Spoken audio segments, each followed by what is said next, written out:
What's up, world? I'm Cameron McKinney, and this is Pop Culture Spotlight, a podcast about the movie Saturday Night. Here's a quick synopsis. In 1975, producer Lorne Michaels is given by NBC a late-night time slot on Saturday to put on a comedy sketch show, and has 90 minutes before air to put it all together. The film stars Gabriel LaBelle, Rachel Sennett, Corey Michael Smith, Ella Hunt, Matt Wood, Emily Farron, Lamorne Morris, Dylan O'Brien, Kim Matula, Tommy Dewey, Cooper Hoffman, Willem Dafoe, and J.K. Simmons. Standout performances. Gabriel LaBelle in his breakout role played Sammy Fabelman, the fictional version of the most famous movie director ever, Steven Spielberg. Now in Saturday Night, he's playing the most famous television producer, Lorne Michaels. And I'm going to be honest, so much has been said about Michaels over the decades. He's become a mythical figure, and because of that, I had real concerns about how he would be portrayed in this movie, and LaBelle really impressed me, playing him as someone full of passion and wanting to prove himself, and someone who is in awe of the talented group of comedians he's assembled, and has real conviction that if you let him make the show he wants to make, people will like it. There are real parallels between the two performances that LaBelle gives in The Fabelmans and in Saturday Night, and I think one of them is this, that he's basically the straight man in both movies. I mean, in The Fabelmans, he has performers like Michelle Williams and Judd Hirsch really going for it, and now in Saturday Night, he's not playing one of the cast members, he's playing the boss of the operation, and in both movies, he proves he is a legitimate leading man. LaBelle's co-star Corey Michael Smith is playing Chevy Chase, and I loved his portrayal of the cocky comedian, and there's one scene in particular where he's asking writer-producer Herb Sargent what this show is going to mean for his career moving forward. And I think knowing what ends up happening to Chase and how he becomes a giant comedic movie star added to this moment, because his arc shows that he thought of this show as a starting point, not a finish line. Smith was brilliant in this movie and was really good in Todd Haynes' May-December last year. In Saturday Night, he's playing a figure that we have all seen in many, many movies, and Smith more than pulls it off. Actress Rachel Sennett has made waves in movies recently with films like Shiva Baby, Bodies, Bodies, Bodies, Bottoms, and I Used to Be Funny. She's usually the funniest part of any movie she's in, which is why I find it really interesting that instead of playing a former SNL cast member, she's playing Rosie Schuster, a writer on the show and then wife of Lorne Michaels, and she's shown as the one motivating the cast to make an effort. I think she's really good in the movie, but I personally would have liked to see more of her. I think her best moment is when she's telling Dan Aykroyd, played by Dylan O'Brien, about her complicated partnership with Lorne Michaels. I mean, she's kind of playing the one figure I wasn't super familiar with, so it really would have helped me if the movie better explained her role in Lorne Michaels' life and in the show Saturday Night Live. Because let's face it, the most famous non-SNL cast member that has anything to do with the show is Lorne Michaels. He is viewed as the face of the operation, so I'm seeing guys like Herb Sargent in this movie, and I don't really know that much about him. I had never heard the name Rosie Schuster before watching this film. Corey Michael Smith benefits from the fact that he is playing Chevy Chase, a figure that I and many people have a history with. He is one of comedy's biggest movie stars. I believe that Rachel Sennett suffers from the fact that I don't have that same history with her character, and for as good as she is in the movie, I don't think the film did enough to rectify that problem. When it comes to Schuster, the movie should have filled in more of the loose ends. It's like, yeah, I don't need more backstory about the guy who eventually goes on to star in the movie Ghostbusters. I know about Dan Aykroyd, but with Schuster, I think it would have been beneficial to the movie if you gave me more of a backstory. Lamorne Morris is best known for playing Winston in the Fox sitcom New Girl, and over the last few years, I really enjoyed his work in the comedy films Game Night and Yesterday, where he's only in one scene, but it's the funniest scene of that movie. In Saturday Night, he plays Garrett Morris, a cast member who at first is doubting his place on the show. Morris is very fun in the role, especially during one crucial moment, which I won't spoil. And finally, I want to talk about the two most established actors in the cast, Willem Dafoe, who is having quite the 2024 between this and Beetlejuice, and frequent Jason Reitman collaborator, J.K. Simmons. In Saturday Night, Dafoe plays network exec David Tebbutt, and Simmons plays famous comic Milton Berle, and I view these two as the representatives of old school show business, while Michaels is representing the new school. It's also just really cool to see J. Jonah Jameson and the Green Goblin back together in another movie. The director and co-writer of Saturday Night is Jason Reitman, a filmmaker who blew up with his early movies. 2005's Thank You for Smoking, starring Aaron Eckhart in one of his best roles as a tobacco spokesperson. 2007's Juno, where Elliot Page plays a pregnant teen. They got an Oscar nomination for that role. And 2009's Up in the Air, that has George Clooney playing Ryan Bingham, whose job it is to let people go. Clooney was also Oscar nominated for that performance. Reitman seemed to have it all at that moment. He was getting movies that were getting critical acclaim. He got Oscar nominations, and those films did really well at the box office. I would say the reaction to all of his movies after those first three have been mixed, although I would say that I am higher on them than most people. I really like his two movies with Charlize Theron, Young Adult and Tully. I really like the scenes in Tully between Theron and Mackenzie Davis, and I'm also really high on The Frontrunner, a political thriller that has a stacked cast that's led by Hugh Jackman playing one-time presidential candidate Gary Hart. Jackman's great at it, along with stellar performances from Mamadou Athie, Bill Burr, J.K. Simmons, and Alfred Molina. And while I am mixed on Jason Reitman's Ghostbusters Afterlife, I do think it's a well-made movie. One of the biggest strengths of Reitman as a filmmaker for me is he gets good performances from the entire cast of his movies. He will have an actor take over the movie for a moment, and the two best examples of this are in Thank You for Smoking, where you have a young Hollywood assistant played by Adam Brody. After you watch this scene, you are going to want to watch an entire movie with Brody playing this character. Then in Up in the Air, you have Sam Elliott playing an airline pilot who congratulates Clooney's Bingham for his frequent flyer miles. Reitman's great use of an ensemble is what makes him the ideal director to make a movie about Saturday Night Live, because there are so many figures that you care about. He gets a good moment from just about everyone in this movie. One of the things I personally liked most about Saturday Night is seeing a younger version of Lorne Michaels, who is very sure of himself but isn't the savvy guy in charge he is today. And there's one moment that encapsulates this. It involves Billy Crystal, and I don't want to spoil the movie at all. All I will say is Lorne Michaels of today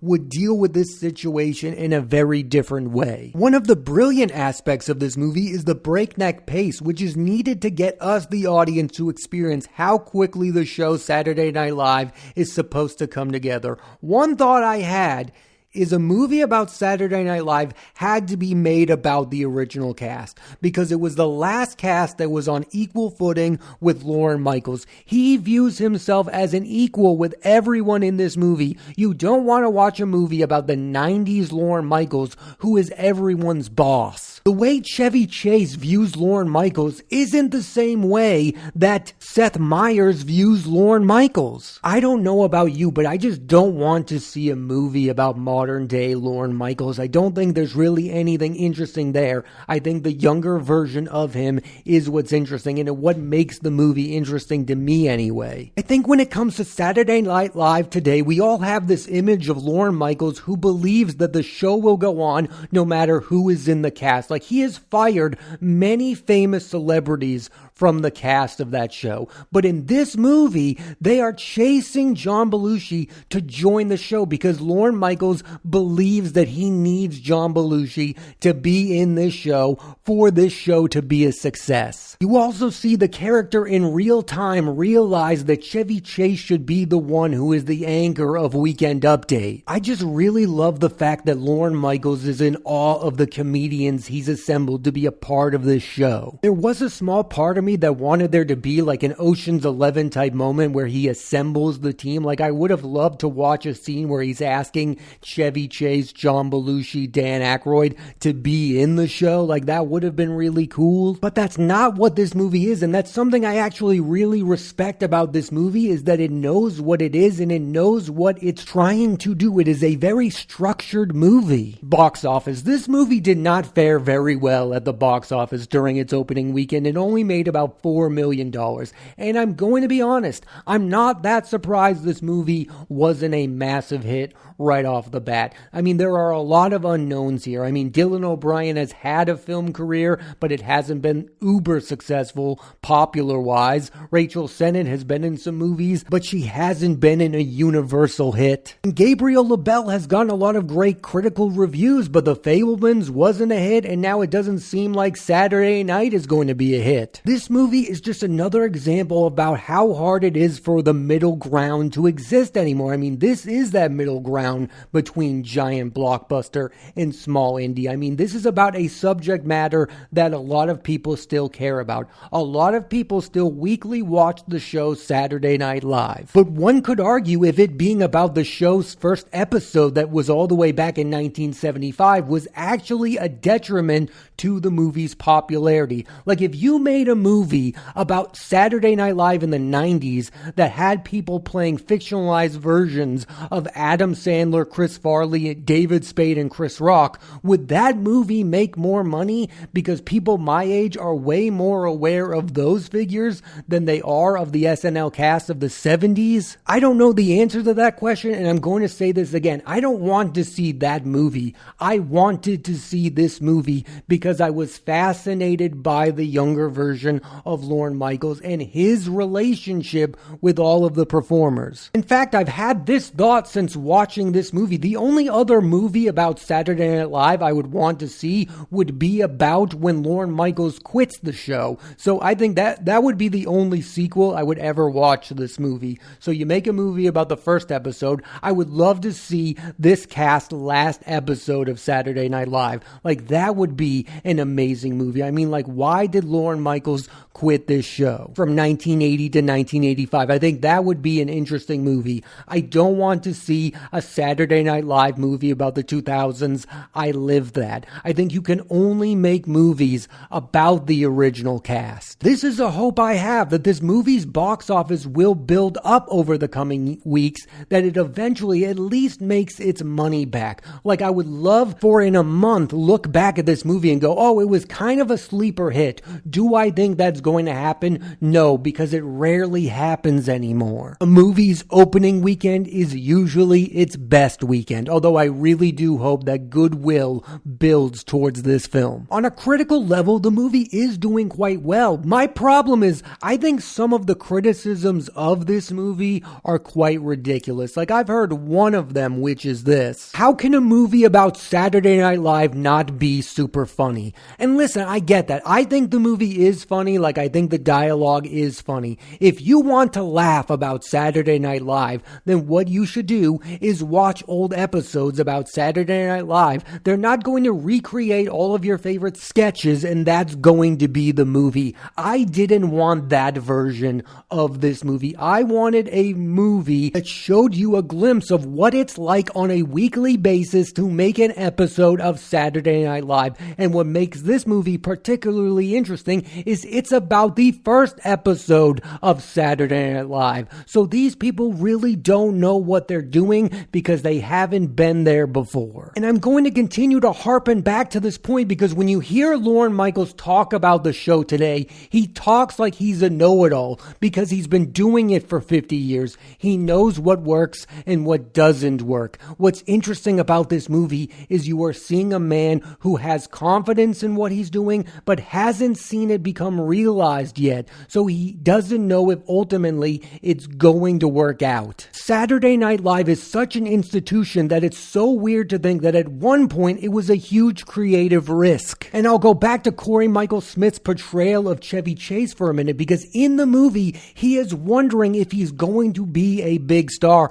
I mean, nowadays when a comedian goes to Saturday Night Live, they at least realize that there's a possibility that they could blow up. He was the original guy to blow up. He didn't know what this show could do for him. He just thought, oh wow, if this hits big, I could hit big. But now we view Saturday Night Live through a modern lens of course all these famous comedians come from it. Eddie Murphy, Bill Murray, Adam Sandler, the list goes on and on. The fact that Chevy Chase was the original one is what's interesting, in that he was willing to be a part of this show. That's what's interesting. And even at that moment, he could even think about the fact, what if this turns me into a star, when he didn't know that it could. My point is, and I hope it's really coming across, is I think that this movie is interesting because it goes back to a time that before that Saturday Night Live was a big deal. It goes before it even existed, 90 minutes before these people knew that they were stars. Another critique of a movie like this that I have absolutely no time for is the movie historically accurate? If you want to learn about the history of Saturday Night Live, there are so many books, so many documentaries. I don't think this is the movie for you. You're not going to learn about the life of Lorne Michaels. This is just a moment in time before the first episode. And it's not a crime that the filmmaker is rewriting history a bit to give you an entertaining product. It's what every movie about historical events do. Oscar chances. I do not believe that any of the performances from this movie are going to get Oscar nominations. Would I like to see Gabriel LaBelle get an Oscar nomination? Absolutely, especially compared to the other movies of this year that I've seen. I would love for him to get a nomination. I thought he should have been nominated for The Fabelmans. I also feel strongly that Corey Michael Smith as Chevy Chase deserves a nomination. And he gives a real supporting performance. Like, we all know what's going to happen. There's going to be some people who get nominated in that category that are basically the leads of the movies they're nominated for. Corey Michael Smith gives a supporting performance. That's why he should be considered for Best Supporting Actor. And on Best Picture, I don't know if the movie deserves a Best Picture nomination. I really like the movie. I think it's a really good film. Do I think it's going to end up being one of the 10 best movies of the year? Hard to tell. I haven't seen the movies to come. But part of me believes that if that was going to happen, the movie would have had to have been a bigger box office hit. So maybe if the movie recovers during the box office run, it could get a Best Picture nomination. But I don't think they're going to nominate a movie about Saturday Night Live that fails to make, let's say, $35 million at the box office for Best Picture. Overall, I just think there are a million ways this movie could have gone wrong. There could have been like cartoonish performances of these famous people. Like, could you have imagined if Gabriel LaBelle did a Lorne Michaels impression that was like Mike Myers as Dr. Evil? That would have driven me insane. Or it could have been a movie where they just recreated all of our favorite sketches. That would have been fine, but it wouldn't have been enough. I think this was the absolute best outcome for a movie about Saturday Night Live. I think it would have been nearly impossible to make a movie about the show after it becomes a huge success, because then it would be a movie trying to explain the huge success. The only reason this movie works is because it's a movie about people before they're about to succeed. It's a movie that from the minute I heard it was going to happen, I was interested in it, because Jason Reitman making a movie about Saturday Night Live, he must have something really interesting to say about it, or he wouldn't take the risk of making a movie about something that is loved by so many people. And look, he picked the right angle. He made the movie about the right subject matter, the absolute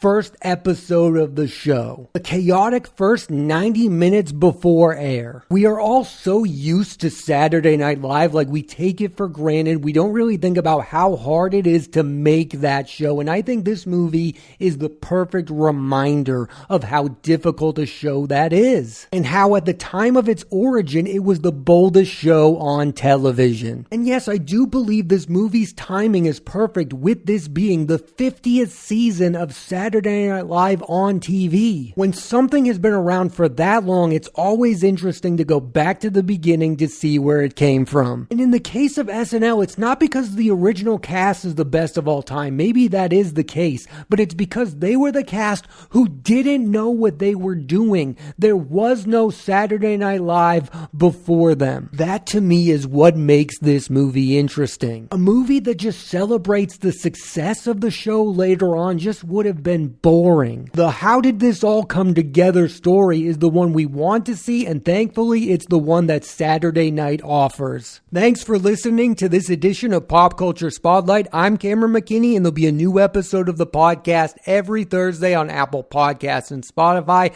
I highly recommend you check out the movie Saturday Night. Next week on the podcast, I'm talking about the film Bad Boys: Ride or Die, starring Will Smith and Martin Lawrence. So tune into that, and please rate, review, and subscribe.